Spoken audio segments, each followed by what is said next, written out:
ഫോണിൽ delete button ഉള്ള പോലെ ലൈഫിലൊരു ഡിലീറ്റ് ബട്ടൺ ഇല്ല അല്ലേ. ഫോണിൽ നമ്മളിപ്പോൾ എന്തെങ്കിലും ഒരു മെസ്സേജ് അയച്ചു കഴിഞ്ഞാൽ അതിലെന്തെങ്കിലും ഒരു മിസ്റ്റേക്ക് ഉണ്ടെങ്കിൽ നമുക്ക് പെട്ടെന്ന് അത് ഡിലീറ്റ് ചെയ്യാനോ അല്ലെങ്കിൽ എഡിറ്റ് ചെയ്യാനോ പറ്റും. പക്ഷേ ജീവിതത്തിൽ പല സമയത്ത് നമ്മൾ എന്തെങ്കിലും ഒരു വാക്ക് മറ്റുള്ളവരിനെ ഹേർട്ട് ചെയ്യുന്ന പോലെ സംസാരിച്ച് കഴിഞ്ഞാൽ പറഞ്ഞ വാക്ക് തിരിച്ചെടുക്കാനും പറ്റില്ല. അതുപോലെ തന്നെ നമുക്ക് കിട്ടുന്ന അവസരം തിരിച്ചും കിട്ടില്ല.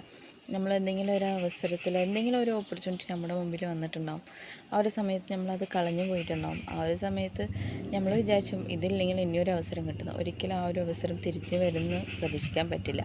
പിന്നെ അതുപോലെ തന്നെ നിങ്ങളൊരു വാക്ക് മറ്റുള്ളവരുടെ മുമ്പിൽ സംസാരിക്കുന്ന മുമ്പ് 1000 തവണ ചിന്തിക്കുക, അത് നല്ലതാണോ, ഇനിയിപ്പോൾ അത് നമ്മൾ സംസാരിച്ചാൽ എങ്ങനെ ആകും എന്നുള്ളതൊക്കെ നിങ്ങൾ ചിന്തിച്ച് വേണം മറ്റുള്ളവരിനോട് സംസാരിക്കണ മുമ്പും ചിന്തിക്കുക. ഓരോ കാര്യങ്ങളും നിങ്ങൾ എടുക്കുന്ന ഓരോ ഡിസിഷനും നിങ്ങൾ ചിന്തിക്കുക, അത് മനസ്സിലാക്കുക. ഇത്രയേ എനിക്കിന്ന് പറയാനുള്ളൂ.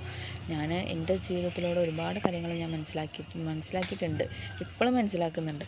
അതുകൊണ്ടാണ് പറയാൻ കാരണം. നിങ്ങൾക്ക് ഈ ഒരു വീഡിയോ ഇഷ്ടപ്പെട്ടാൽ എൻ്റെ യൂട്യൂബ് ചാനൽ സബ്സ്ക്രൈബ് ചെയ്യുക, സപ്പോർട്ട് ചെയ്യുക, കമൻറ്റ് ചെയ്യുക, ലൈക്ക് ചെയ്യുക കേട്ടോ. എത്ര പേര് ഈ ഒരു സിറ്റുവേഷനൊക്കെ ഫേസ് ചെയ്യുന്നുണ്ട് എന്നുള്ളത് കമൻറ്റ് ചെയ്യാൻ മറക്കല്ലേ.